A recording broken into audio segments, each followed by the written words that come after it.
Bonjour à tous, bienvenue dans ce dernier podcast de la série estivale consacrée aux astéroïdes, aux 4 déesses en astrologie, Pallas, Vesta, Junon et Cérès.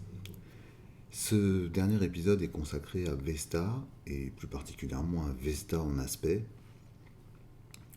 aux planètes, aux planètes et aux luminaires. Quand je parle des aspects, ici je vais parler des aspects majeurs, évidemment, et on va les classer en deux catégories, ceux qui sont dits harmoniques et ceux qui sont dits disharmoniques, ou pour les plus, on va dire les plus avertis, les aspects qu'on dit traditionnellement rouges et les aspects qu'on dit traditionnellement bleus, à savoir donc les carrés et les oppositions pour les aspects disharmoniques et les aspects de trigone et de sextile pour ceux qui sont dits harmoniques.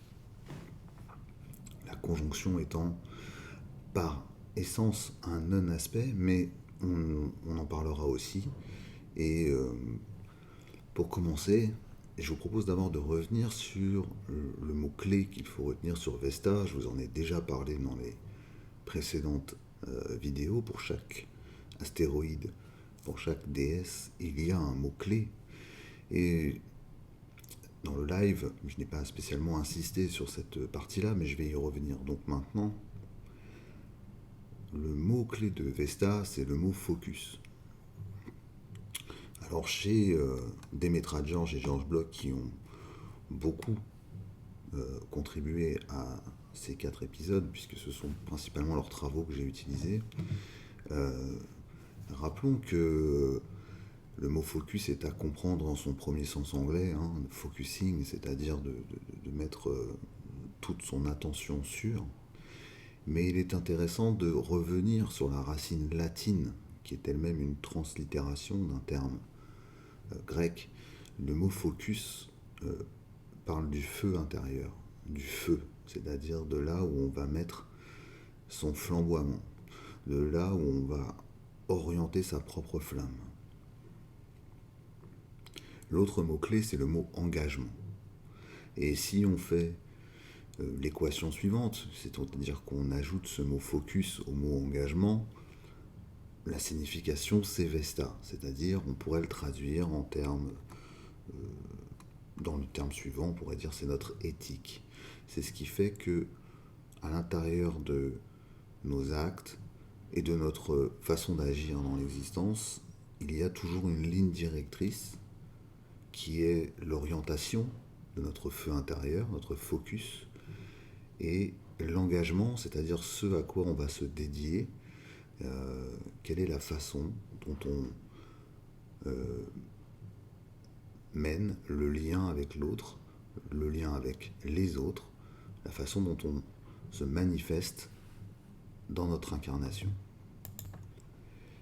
Alors, pour continuer dans l'avant-propos, je dirais, avant d'attaquer directement par la suite donc les aspects aux planètes, dans les études sur lesquelles je me suis basé, donc principalement anglo-saxonne, donc il est beaucoup fait mention aussi de Vesta et de sa double dignité, c'est-à-dire son double lieu, ces deux lieux dans lesquels elle aurait une influence prépondérante, à savoir la Balance et le Scorpion. Et Vesta fait la jonction entre ces deux énergies et aussi, ce qui est assez courant dans la traduction anglo-saxonne, dans la position en maison qu'on attribue par analogie entre la maison 6 et la maison 7, c'est-à-dire que les auteurs là-dessus sont un petit peu, parfois même en contradiction avec leur propre schéma, puisqu'ils vont aussi dire voilà, Vesta a une dignité en vierge, mais elle s'étend jusqu'à la balance, au sens où la vierge serait analogue à la 6e maison, et la balance à la 7e. Et puis, dans un dernier temps, il lui donne une prépondérance dans le domaine des 30 degrés du zodiaque tropique du signe du Scorpion, et donc dans cette analogie avec la 8e maison, et donc avec l'ouverture à la sexualité. Vous savez qu'il y a plusieurs façons de voir la sexualité, mais la maison 8 a longtemps emporté la palme sur ce domaine de l'existence. Il y aurait beaucoup à en dire, la sexualité étant principalement régie, en tout cas dans notre mode de sexualité, par la maison 5. Toutefois, dans cet exposé, je m'appuie beaucoup sur ceux qui ont travaillé sur les astéroïdes, et c'est pas mon opinion qui compte, c'est plutôt le regard de ceux dont je vous transmets, on va dire, les enseignements, les écrits, et là principalement, je recite encore une fois les auteurs, le groupe notamment mené par Demetra George et Douglas Bloch. Ceci étant dit, pourquoi j'insiste sur les deux? Parce que pour eux, Vesta va être le symbole de ce qui ouvre ou ferme, on pourrait dire conditionne, notre ouverture à la sexualité. Et je ne vais pas mettre un accent trop prononcé sur cette partie, pour des raisons qui sont inhérentes à ce que j'avais pu dire dans le premier podcast, la première émission consacrée aux astéroïdes, à savoir les études et les écrits ont été faits à ce moment-là, dans une période où on cherchait à rééquilibrer le rapport de force entre hommes et femmes. Et donc, il y avait une volonté aussi de libérer la sexualisation, qu'elle soit de l'ordre de la vie du couple, ou des infidélités au sein du couple, ou de la liberté sexuelle des membres du couple, c'est-à-dire tant pour les hommes que pour les femmes, chacun ayant le droit d'avoir une sexualité, on va dire, non contrainte, libre, multipliant les partenaires ou pas, et cherchant une acceptation morale à cette idée-là, propre et inhérente à la fin des années 70 et des années 80. Alors, on va commencer par le premier luminaire, le luminaire donc des thèmes diurnes, à savoir le Soleil, pour commencer cette liste des aspects aux planètes. Lorsque Vesta est associée de près, par aspect, donc alors on prend des orbes assez serrés, hein, toujours pareil avec les astéroïdes, on sort de la logique des orbes, je vais le préciser pour le Soleil et ce sera valable pour tous les autres, on sort de la logique des orbes traditionnels, mais ne prenez pas l'aspect de 15 voire 16 degrés que parfois on peut lire sur le Soleil, si on se réfère notamment à la tradition hellénistique. On va rester sur des orbes de 2-3 degrés si on veut être dans une logique de précision, on se travaille avec les astéroïdes. Le Soleil et Vesta, quand ils s'associent, on va donc reprendre ce terme de focus, donc de feu intérieur, de ce qui est prioritairement à mettre en avant dans notre vie. Ce feu intérieur et cet engagement vont faire partie de notre identité, c'est-à-dire qu'on pourra ou on ne souhaitera pas rester silencieux à ce propos, quelle que soit la nature du signe dans lequel il se trouve, quelle que soit la force ou la polarité de la planète ou du signe dans lequel se trouve ce lien, notamment principalement la conjonction. Les auteurs vont considérer que l'être qui a une conjonction Vesta-Soleil, par exemple, va forcément être dans cette nécessité de manifester, d'exprimer, de faire sien, corps, en fait, ses engagements profonds et ce qui l'anime au fond de lui, donc ce fameux focus, comme étant vecteur de son identité et vecteur de ce qui fait qu'il s'affirme. Tout problème du thème étant par ailleurs à prendre en compte. Si vous avez une interception de l'axe Bélier-Balance, mais que vous avez une conjonction Soleil-Vesta, en 10, prenons un cas extrême, il est évident que voilà, face à une tension intérieure très forte, entre un besoin d'affirmer et de montrer au monde quelles sont vos convictions et vos engagements, ce qui fait battre votre cœur, et pour autant vous avez une difficulté avec ce rapport à l'identité et à l'affirmation de soi, qui peut aller soit dans l'excès, soit au contraire dans le fait qu'on est un petit peu trop dans le compromis. Quoi qu'il en soit, les aspects harmonieux, donc le trigone et le sextile entre le Soleil et Vesta, principalement va nous parler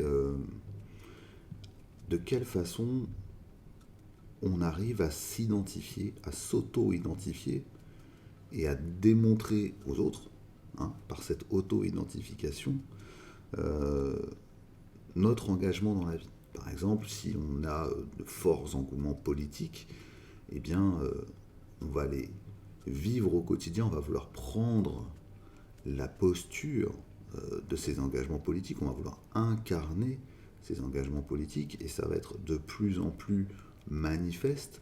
Et ça, c'est aussi valable pour le côté positif de la conjonction Vesta-Soleil. Et il ne sera pas question de plaisanter avec le sérieux de cette question-là. Toute atteinte à cette auto-identification à une cause sera une atteinte à ma personne. Une atteinte assez violente. Je le ressentirai comme tel. D'autre part, lorsqu'on a des aspects bleus, et plus particulièrement lorsqu'on a une conjonction positive, c'est-à-dire qui est plutôt bien vécue entre Vesta et le Soleil, notre sexualité, puisqu'il faut quand même en parler avec Vesta, ne sera jamais le signe d'une volonté d'entrer en possession de l'autre, ou d'être au contraire la possession de l'autre. Ça ne veut pas dire qu'on n'a pas une sexualité où on peut inverser les rôles de domination ou de maître et dominant, enfin voilà, dominé-dominant. Simplement, ce n'est pas parce que j'ai une relation sexuelle avec quelqu'un, engagée, fidèle, dans laquelle je vais mettre tout ce que je suis, que pour autant je lui appartiens. C'est un point sur lequel insistent beaucoup les auteurs.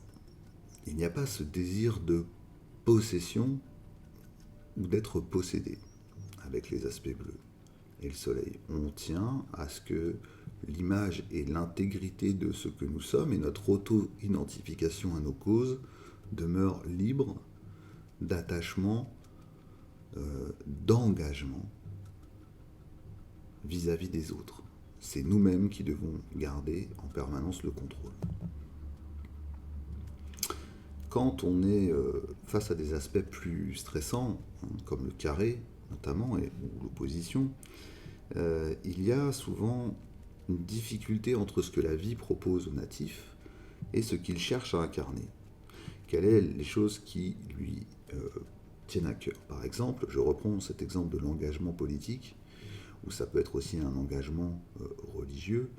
Imaginons un soleil Vesta en 9, où on transmet des choses, où on est peut-être imprégné par la foi, la philosophie des choses, la métaphysique de certaines choses.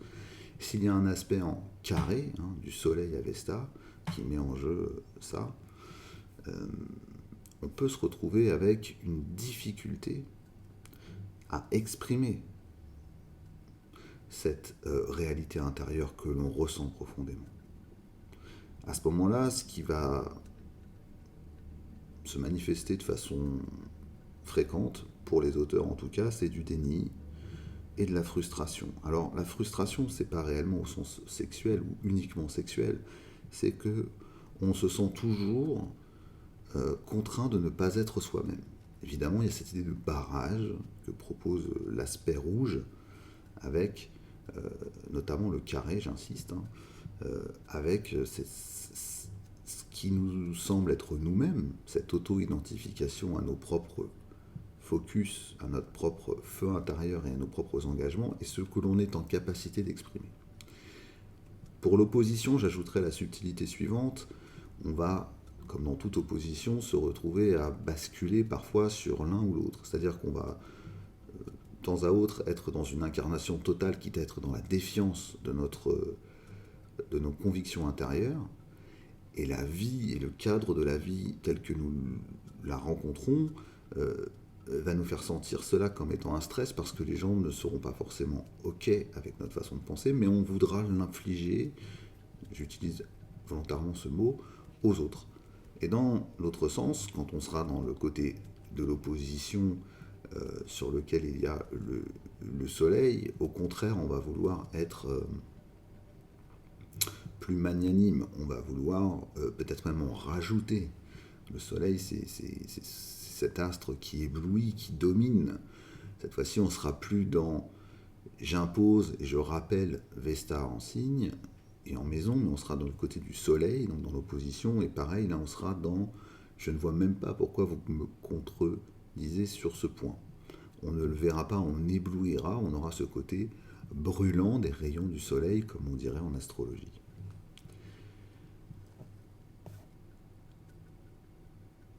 Pour l'aspect avec la Lune, l'autre luminaire, le luminaire donc, des thèmes nocturnes notamment, et puis ce principe féminin qu'est la Lune, on parle plus simplement, là on va bien retrouver aussi la logique humaniste, d'un rapport d'engagement en lien avec nos émotions et la réponse émotionnelle que l'on a aux événements de la vie.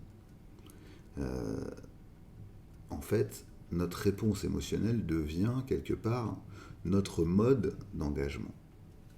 Et donc, parfois, il peut y avoir aussi avec ça tous les débordements, soit intérieurs en soi, soit extérieurs, les conflits, qui peuvent être la résultante de cette réponse à nos émotions.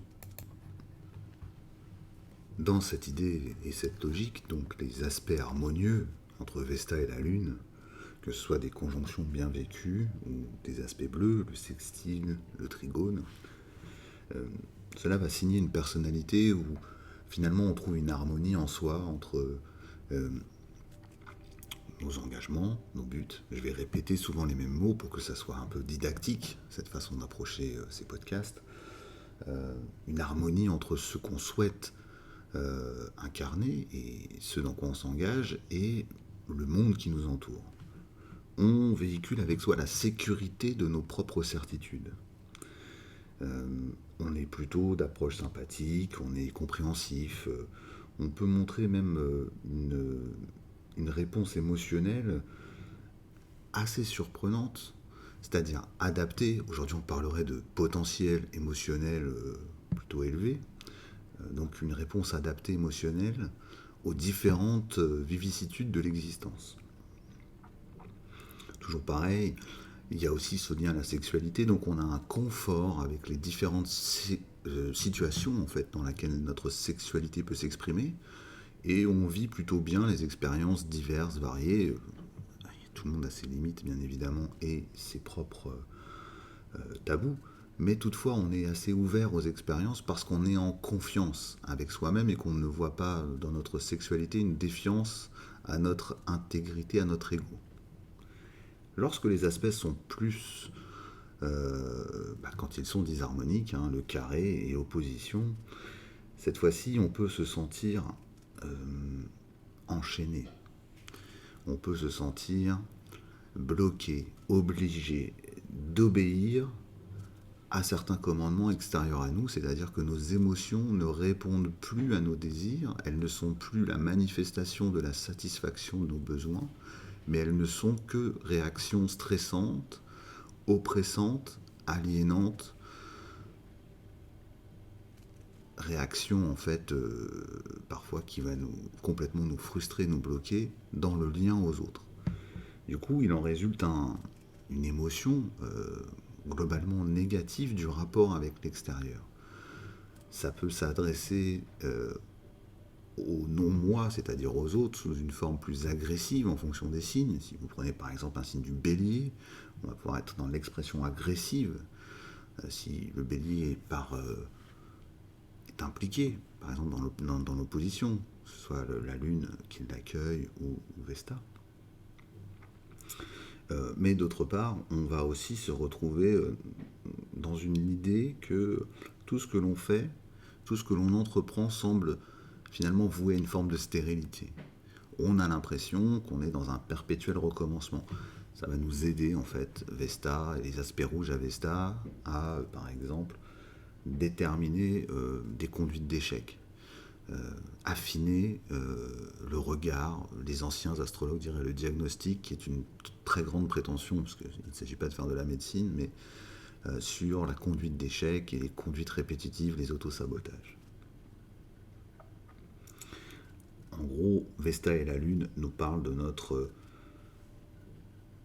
capacité à accepter ce qui nous anime profondément, ce qui nous engage profondément, ce qui nous focus profondément, ce sur quoi on a envie de mettre tout l'accent, et les émotions que cela suscite en nous. Ça peut être pour le plus grand bien, avec un accord, on va dire, presque parfait, ou au contraire, provoquer ou multiplier, ou être le symbole de la multiplication de situations stressantes à l'endroit de l'expression de ce qui nous apparaît comme étant viscéralement nous-mêmes. Avec les aspects à Mercure, on parle plus de notre façon d'exprimer ce que notre mental nous dicte. Alors vous savez que le mental peut être inférieur ou supérieur dans l'échelle de conscience, mais globalement la psyché et la symbolique mercurienne de la forme pensée qui habite l'être humain se retrouvent impliqués ici dans une expression qui peut être plus ou moins fluide, plus ou moins alignée avec nous-mêmes et avec le monde extérieur. Est-ce que finalement la façon dont je comprends le monde me fait entrer en communion avec les autres, en symbiose, ou est plutôt facteur de tension? Ça va être une amplification du rôle mercurien habituel de la communication, mais redoublé de cette énergie intériorisée, stressante. Je vous rappelle que les astéroïdes, ces déesses, ont d'abord un lieu d'expression qui est la Vierge, c'est-à-dire tout ce qui va être la remise en cause de soi par la volonté de se perfectionner. Par exemple, dans les aspects bleus, on va considérer que la personne a une facilité à transmettre ses idées, ses points de vue, ses opinions.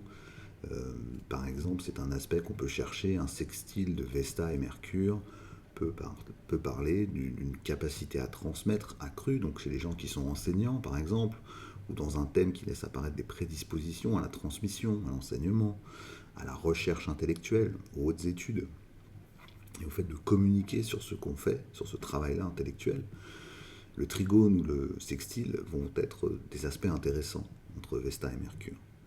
A l'inverse, les aspects rouges vont insister sur la difficulté de communiquer, non pas au sens je n'arrive pas à parler, je n'arrive pas à formuler les choses, mais simplement j'ai du mal à dire les choses avec précision, et surtout je peux dire parfois le contraire de ce que je souhaite exprimer. Et vous connaissez bien ce trait de personnalité que certaines personnes ont à dire strictement l'inverse de ce qu'ils pensent, l'esprit de contradiction. Un carré Vesta Mercure peut souligner cet aspect-là. Mais plus généralement, ça va montrer une prédisposition à ne pas être capable de dire clairement les choses telles qu'on les pense. Le carré, alors tout va dépendre s'il est croissant ou décroissant, mais globalement, un carré décroissant, par exemple, entre Mercure et Vesta, va signaler que on essaye de, petit à petit, au cours de la vie, et c'est ça qui m'intéresse dans mon propos, aligner notre parole avec nos convictions les plus profondes. C'est comme si on enlevait le tabou sur ce qu'est notre propre opinion. On n'est pas obligé d'être dans la diplomatie, ni dans un enrobage. Petit à petit, avec le temps, Mercure apprend à parler dans le bon sens, en adéquation avec nos convictions intérieures. N'y voyez pas là, si vous avez ça dans votre thème, comme étant le signe, la signature, un aspect rouge ou une opposition d'une hypocrisie quelconque. Il s'agit simplement d'une facilité à parler avec simplicité de ce qui nous ressemble et de ce avec quoi on est en accord. Je vais reprendre la même thématique, la politique. On peut être assez discret, on peut être assez timoré à l'idée d'évoquer nos convictions profondes politiques au sens large. Je ne parle pas de l'adhésion à un parti. Et parfois on peut exprimer même malgré soi l'inverse de ce que l'on veut dire. Globalement, l'aspect Vesta et Mercure parlent d'un enjeu avec la communication, le tout étant comme toujours de trouver un équilibre. Et donc l'idée c'est que s'il y a un aspect, alors s'il est bleu, on aura plus de facilité à le trouver dès le début de l'existence. S'il est rouge, ça viendra avec le temps. Parfois ça ne se manifestera aussi jamais, mais globalement c'est d'essayer d'avoir dans son expression, dans les mots qu'on choisit et dans les choses qu'on dit de nous qui soient vraiment en alignement avec qui nous sommes. Hein. Et encore une fois, ça va au-delà de la franchise, c'est plutôt cette capacité à porter notre parole intérieure dans nos mots, et donc à la faire sortir de soi.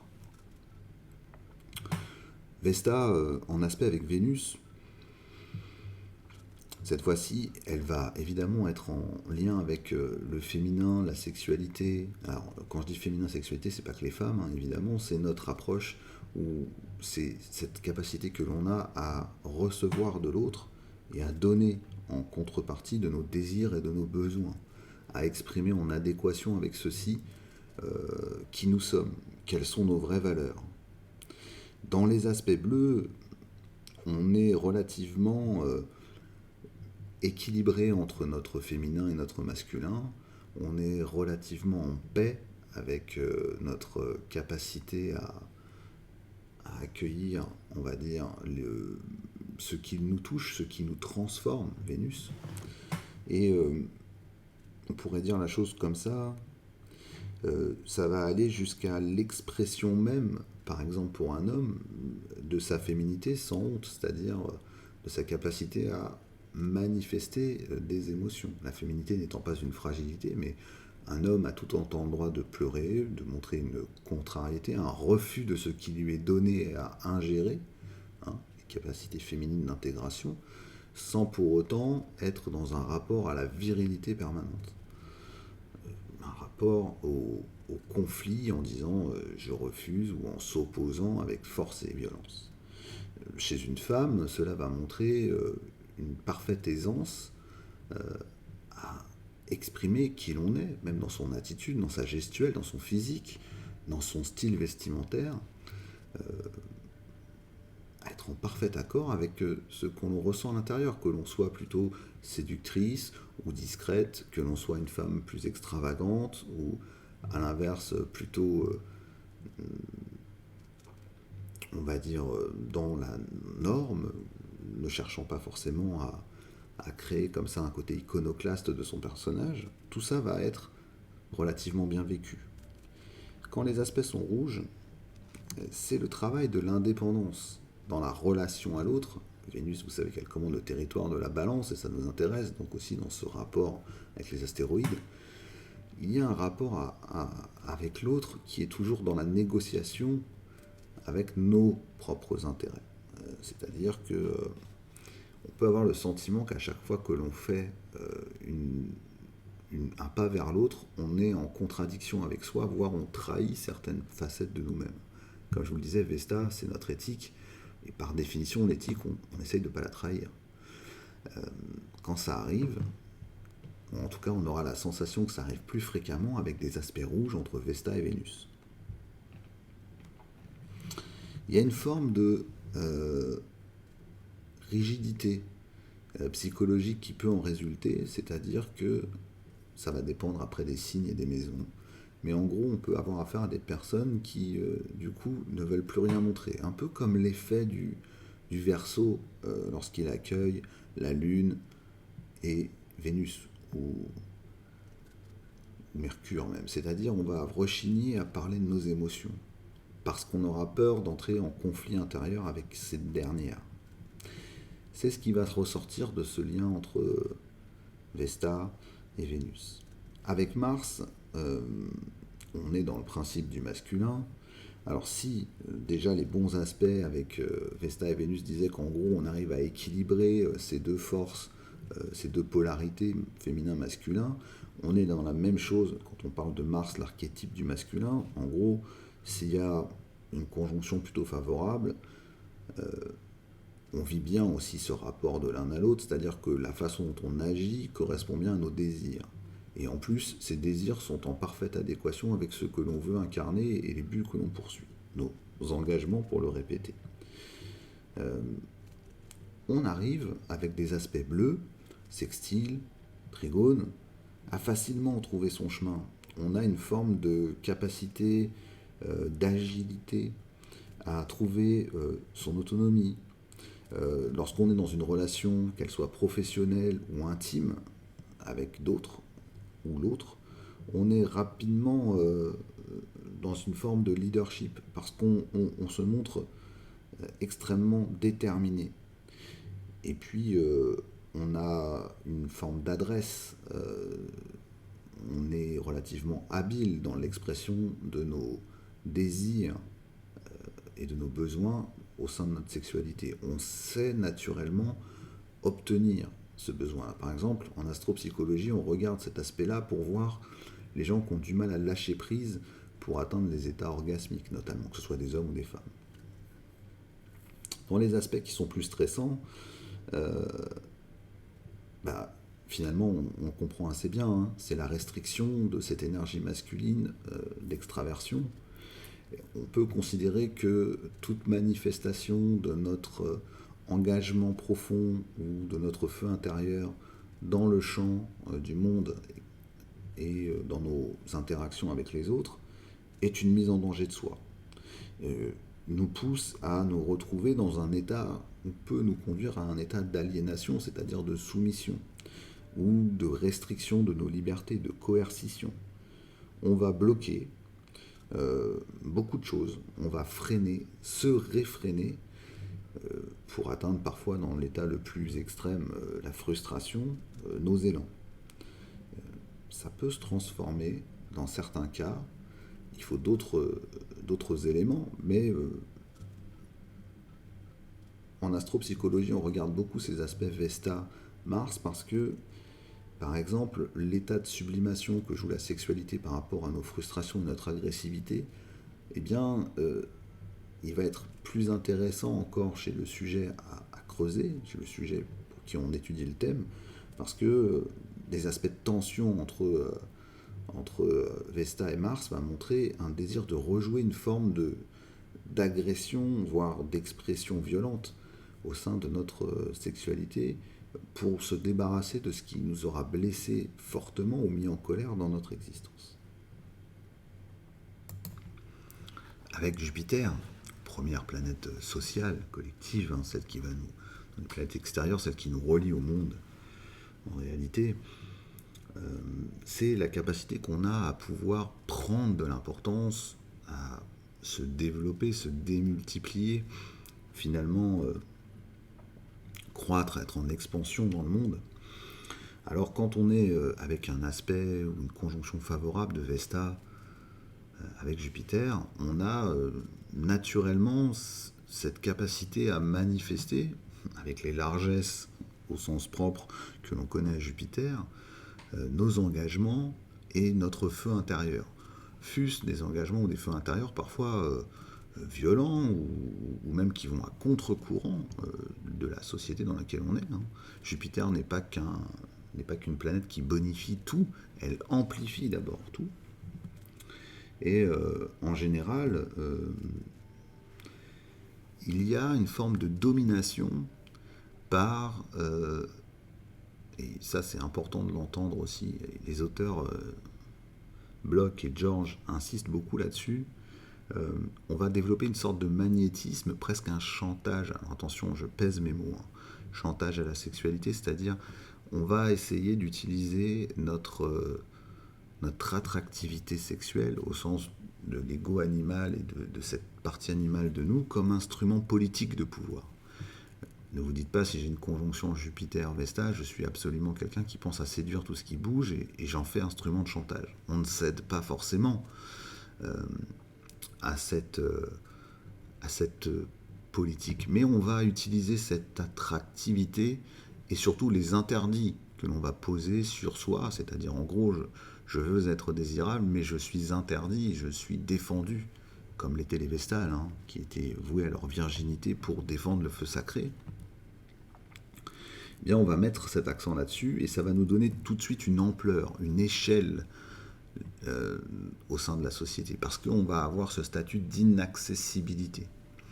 Cette inaccessibilité peut nous apporter évidemment beaucoup de retours positifs, mais notamment quand on va vivre en maison 10 ou en maison 11, on peut se retrouver aussi avec les inimitiés que cela crée, parce que le pendant ou l'ombre de cela, c'est la jalousie, la frustration que cela crée chez l'autre, qui vont parfois utiliser justement cette logique de nous dire on est un peu dans le chantage à la séduction. Comme si on se rendait inatteignable, non corruptible. On suscite le désir, mais on devient inaccessible. Quand les aspects sont rouges, c'est notre philosophie de la vie qui rentre en contradiction avec la nécessité de se relier aux autres. Finalement, parfois dans ce qu'on entreprend dans l'existence pour se réaliser, ça s'entrechoque avec la façon dont on pense l'existence, dont notre feu intérieur nous montre ce qui est important pour nous. On peut être alors dans un espèce de dilemme, encore une fois, on va traquer les tensions intrapsychiques quand on veut faire de l'astropsychologie, et ces aspects rouges entre Vesta et Jupiter vont en être le symbole. L'idée, c'est qu'il peut y avoir aussi derrière ça, c'est la dimension religieuse, parfois fanatique de Jupiter. Il peut y avoir comme ça une rébellion fanatique, justement, parce qu'on a l'impression que nos idées ne seront jamais acceptées, donc on doit les imposer par la force.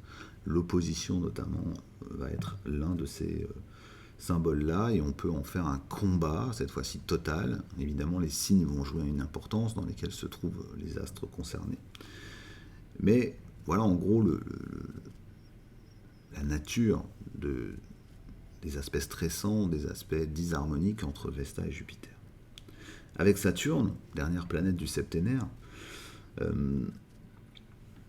il s'agit d'être dans la manifestation au sens d'articuler nos pensées de telle façon qu'on débouche sur une forme, c'est-à-dire sur une création, une manifestation qui soit en accord avec ce que l'on est. On va chercher, avec ces aspects entre Vesta et Saturne, une conjonction notamment, à produire réellement dans la vie, que ce soit un métier, un couple, notre habitat, ce qu'on réalise au sens de ce qu'on élabore tout au long de notre existence, qui soit en parfaite harmonie avec l'idée que l'on se fait de ce qui est important pour nous, juste pour nous, et nos engagements profonds. Focus et engagement toujours. Quand les aspects sont harmonieux, on a cette discipline intérieure très forte. C'est valable pour les gens qui ont Vesta aussi dans les signes saturniens, et avec une amplification de ce Saturne par la présence de Vesta en conjonction avec une planète dans un signe saturnien. Je pense notamment au Capricorne. On est capable d'être extrêmement on va dire, impitoyable avec soi, mais dans le but de se parfaire, de devenir le meilleur exemple possible de ce que l'on veut incarner et manifester. C'est le travail dur, c'est ce qu'on appelle la dedication, le fait d'être entièrement dédié à quelque chose en anglais. On est souvent une personnalité qui inspire la confiance chez les autres, et on peut nous faire confiance d'ailleurs, parce que, comme on dit vulgairement, on lâche pas le morceau quand on commence quelque chose. Quand les aspects sont plus stressants, il y a un conflit entre nos obligations dans la vie, qu'on ne rechigne pas à accepter, et nos besoins. C'est-à-dire que la version féminine, Vesta est quand même une de ces astéroïdes qui parle du féminin, c'est un peu comme s'il y avait un aspect stressant avec Vénus. Dans les besoins de ce que l'on aimerait ressentir, on a l'impression que nos obligations, les choses qui nous engagent, finalement, s'interposent entre nous, nos idées, nos valeurs, et ce que l'on veut créer dans la vie, comme si on était toujours un peu en décalage entre ces notions. On peut être dans certains cas, notamment le carré va signer qu'on peut déborder de responsabilités, voire qu'on en est submergé, et que ça nous empêche de nous consacrer à ce qui est le plus important pour nous. On peut regarder ça notamment dans le thème de quelqu'un qui dit souffrir finalement de son métier sur le long terme ou de ses engagements familiaux sur le long terme et qu'il n'a jamais eu le temps de se consacrer à ce qui était chez lui le plus important. C'est pas le seul aspect évidemment, mais ça va être un indicateur qu'on est sur la bonne piste avant de rendre un, j'ouvre les guillemets, jugement au sens jugement des astres. Ça, c'est une des caractéristiques premières des aspects rouges. Et puis, l'autre aspect, c'est qu'on peut tomber dans l'extrême de ce qui était exprimé dans les aspects harmonieux, c'est-à-dire qu'on devient accro au travail, on se cache dans le travail où les obligations, les engagements deviennent finalement le masque idéal de nos propres souffrances psychiques et on devient addict à notre boulot, on s'exténue dans ce qu'on fait et plus rien d'autre ne compte que nos engagements, qu'ils soient professionnels ou familiaux. Ça, c'est à retenir parce que ça peut évidemment nous donner, encore une fois, des informations, conforter certaines informations qu'on retrouve par ailleurs dans le thème. Enfin, il peut y avoir une peur de la sexualité, non pas qu'on ne va pas la vivre, mais on peut avoir une peur de la sexualité avec ces aspects rouges, dans le sens où chaque fois qu'on va se libérer de nos engagements, donc lâcher prise pour entrer en sexualité, on peut avoir l'impression de restreindre nos libertés un peu trop, comme si on donnait les clés de notre vie, de qui nous sommes, les clés de notre être aux autres. Et ça peut être une situation stressante et qui a toujours comme effet de se manifester a posteriori, donc après, comme une forme de peur a posteriori du relâchement dans la sexualité qu'on peut avoir avec un être que l'on aime ou pour qui on ressent du désir. Enfin, pour conclure, je vais donner un mot quand même sur les aspects avec les transsaturniennes et puis avec Junon. Alors d'abord avec Uranus, évidemment, les aspects Vesta-Uranus signent, notamment quand c'est une conjonction des aspects harmoniques, une intuition, une capacité d'innover, bref, on est en avance sur son temps, on poursuit on pourrait dire qu'on poursuit des buts qui ouvrent de nouvelles voies dans notre existence. On peut être aussi très engagé dans la libération des mœurs et de la sexualité, comme un combat idéologique, plus que comme un combat, comme un combat idéologique, on va dire ça comme ça. Quand les aspects sont plutôt rouges, on est dans un désir en fait qui va être contrarié, c'est-à-dire qu'on est constamment pris entre son besoin de s'affirmer soi-même, de s'émanciper, pour trouver un mot qui va bien résumer les choses, et cette émancipation, cet état d'émancipation vient souvent contrarier nos engagements profonds et notre flamme intime. On se sent parfois en contradiction totale, mais on ne peut pas réprimer ça. Donc ça donne des comportements assez erratiques. Parfois, on est un peu dans un état de rébellion permanent, en fait.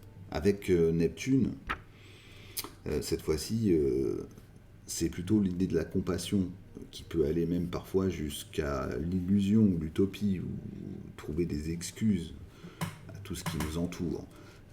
Les aspects Vesta, surtout en conjonction Vesta et Neptune, vont donner des gens qui ont un élan du cœur assez large, qui sont capables presque de tout accepter, non pas dans le sens où ils vont se soumettre, mais dans le sens où ils vont comprendre, ils vont raisonner à un niveau de compassion tel qu'ils feront passer après leur propre valeur, leur propre éthique pour comprendre l'autre. Et puis pour Pluton, cette fois-ci, on est plus dans l'idée que on veut explorer ce qui n'a jamais été exploré. On veut comprendre le monde du mystère, si on prend des termes plus modernes. Il y a une appétence comme ça, ou une reliance permanente entre nous et le monde extérieur, le monde du mystère à l'extérieur. Et on va le chercher chez les autres. C'est-à-dire qu'on va à chaque fois sentir de façon très intime, très connectée.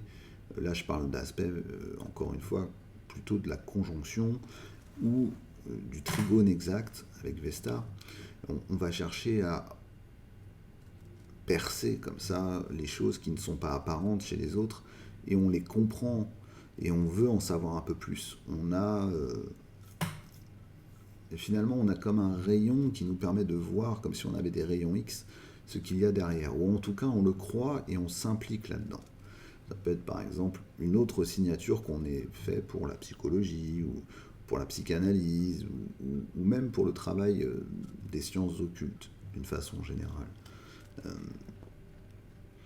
Le danger, comme avec toutes les planètes transpersonnelles, c'est pour ça que je parle pas uniquement du côté rouge-bleu comme l'autre, hein, harmonique, disharmonique, c'est qu'il y a l'excès de ça. Vouloir incarner ces archétypes, notamment de la toute-puissance plutonienne, ça a ses travers. Et le travers, c'est qu'on peut se confondre avec cet archétype, et bien sûr, il est impossible à l'être humain de l'incarner. On peut juste en manifester certaines facettes. Et pour le coup, on peut être dans un état de fascination, d'admiration qui peut être dangereux, notamment pour les sciences occultes, ou en ce qui concerne les sciences occultes. Enfin, je terminerai avec l'aspect qui concerne Junon et Vesta. Alors pour ça, évidemment, je vous renvoie au petit mandala que je vous avais transmis sur YouTube dans l'onglet communauté, où je vous avais montré le mandala qui avait été établi par Demetra George et Douglas Bloch. Et Vesta, par rapport à Junon, va nous parler de notre lien, de notre axe 7 intérieur. On est presque sur, on va dire que c'est un petit peu l'IRM ou le scanner qui nous permet d'aller voir en détail comment on vit cette relation. Et je vais m'arrêter sur le fait que lorsque ces deux planètes je vais prendre deux aspects principaux, deux relations en fait. C'est soit la conjonction, quand on a une conjonction Vesta-Junon, on peut être dans cette idée que finalement notre façon d'aimer l'autre ne fait que renforcer qui nous sommes à l'intérieur. Et c'est presque l'état fusionnel du poisson, à l'état ultime d'un poisson en 7. C'est relativement rare, mais le danger est là, quoi. Le danger, c'est, comme pour le poisson, c'est de rechercher une fusion, que cette fusion, on a l'impression qu'elle existe, et finalement de se noyer à l'intérieur. Mais si on enlève le côté ombre et qu'on garde le côté lumière, le lien à l'autre, le lien aux autres au pluriel et à l'autre avec une majuscule, est quand même une idée de la prolongation de soi-même. On retrouve comme un miroir démultiplicateur, c'est-à-dire que ça amplifie tout ce que nous sommes, une lentille grossissante. On voit nourrir en nous nos valeurs et nos engagements au travers du lien amoureux ou du lien peut-être professionnel aussi, mais surtout là pour le coup du lien amoureux. Dans le cadre de l'opposition, c'est-à-dire en gros quand Vesta et Junon font travailler un axe, ce qui est intéressant là, c'est comment on va réussir à relier les deux polarités de cet axe pour rentrer dans une relation harmonieuse avec l'autre, notamment sur le plan sentimental. En fait, les besoins que l'on a à l'intérieur de la relation, ce qu'on cherche dans une relation aux autres ou dans la relation amoureuse, rentrent en conflit parfois, et même la plupart du temps avec cet aspect-là, avec nos propres exigences vis-à-vis de nous-mêmes. Et il y a comme une tension comme ça. On cherche des choses dans le couple, mais qui ne sont pas du tout ce qu'on cherche dans la vie. C'est-à-dire, par exemple, on peut être quelqu'un d'extrêmement patient dans la relation amoureuse. On aime la patience et l'écoute, et pourtant on peut être sur une personnalité très affirmée si on a cette... on va prendre un exemple, hein. On prend une opposition Bélier-Balance, Vesta-Junon. Nos valeurs personnelles, c'est avec Vesta en Bélier, par exemple, c'est d'abord l'impératif. Pour moi, il est impératif pour moi d'exprimer qui je suis et de ne laisser personne prendre le dessus sur moi. Je suis combative. Et puis si j'ai Junon en balance, eh bien, pour autant, dans la relation de couple, je vais chercher de l'harmonie, de la cohésion. Euh, mais ça va pas fonctionner. Enfin, en tout cas, ça va être une difficulté de fonctionner. Ça veut dire que ça va pas fonctionner le couple. Mais en soi, ça va être au départ un challenge à relever, une tension intrapsychique supplémentaire à dépasser parce que eh bien, il va falloir d'un seul coup composer avec l'autre et c'est pas la façon première dont je m'engage et dont le feu intérieur qui m'anime brûle. Et on pourrait démultiplier ça sur les 12, sur les 6 axes et sur les 12 signes. Mais je voulais vous signaler ce petit lien-là, et c'est en lien avec le mandala. Et pour ceux que ça intéressera, eh bien, je vous renverrai bien sûr aux cours qui seront bientôt disponibles et que je donnerai sur le site dédié à cela. Il y aura bientôt des nouvelles sur duodécime.fr, duodécime avec un V, sur les cours qui seront proposés. J'espère que cet épisode final vous aura intéressé. Je vous donne rendez-vous la semaine prochaine pour une nouvelle vidéo et un nouveau podcast, ou un nouveau podcast. Pour l'instant, la thématique n'est pas arrêtée. Je vous dis, prenez soin de vous et à très bientôt. Ciao.